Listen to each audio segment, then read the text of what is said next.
So the once monthly meeting to discuss finances. I want to hear more about this. Yeah. What's the format?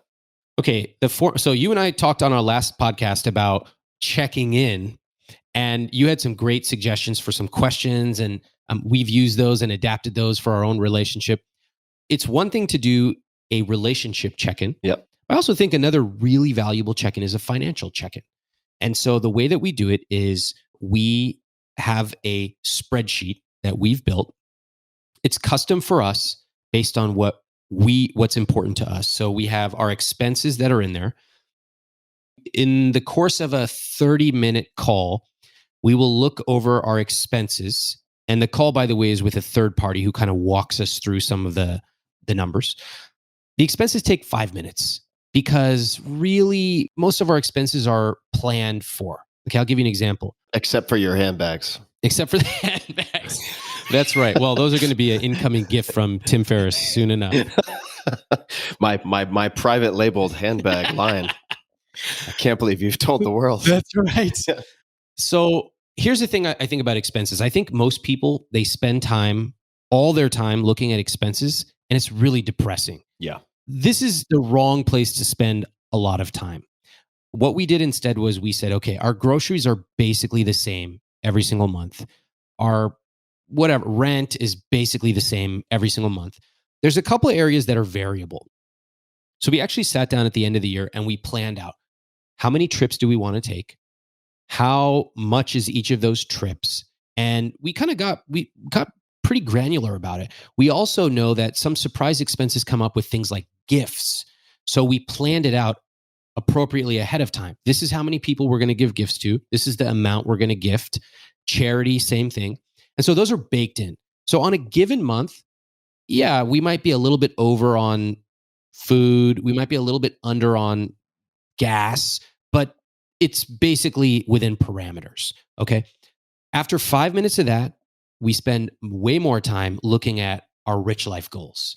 So we have about 5 rich life goals that are actively being saved for. That would be like the 10-year wedding anniversary. And so each month or quarter, we have money going into those goals. And then we have a backlog. You can never have too many rich life goals because at some point we're going to hit one of those goals. What's next? Guess what? We got our backlog ready to go. And so that backlog could be, hiring somebody to do XYZ for us. It could be taking this special trip, buying a new car, this type of specific car and model. It's all there. What would be your true but most embarrassing backlog rich life goal to share on this podcast right now? Oh my God. This is horrifying. Let me think. Okay, so once I sat down and I asked my friends, I was like, what is the next level for you, the rich life next level? And so one of them was like, I want a jet. And one of them was like, I want to take a trip to Tahiti or something like that. And mine was, I never want to have to pack a suitcase again in my life. And they were like, are you stupid? That's like $50. But okay, I'll tell you what it is. Now, the suitcase part, I don't want to have to carry luggage when I travel. Okay. That's relatively inexpensive. You can ship it for like $100. I just don't want to. I want to walk out of an airplane free and not sweating because I have a bag that I'm carrying around with me. That was I don't know. It feels a little indulgent to me, but it's like $100. Okay, so shipping luggage as opposed to transporting luggage. Correct. Yeah, I know a few people who have done that for many years. Yeah. They refuse. I know one also who hates to select clothing to travel with, so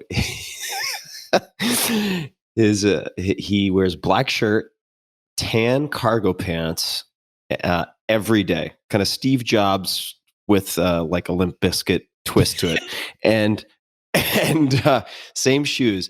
And so his assistant will pack, I guess they're gallon Ziploc bags or something like that, with each day's outfit because he hates doing laundry also. So he just has all of these versions of the same outfit. And so if he's going on like a 10-day trip, there'll be 10 gallon Ziploc bags with each day's outfit.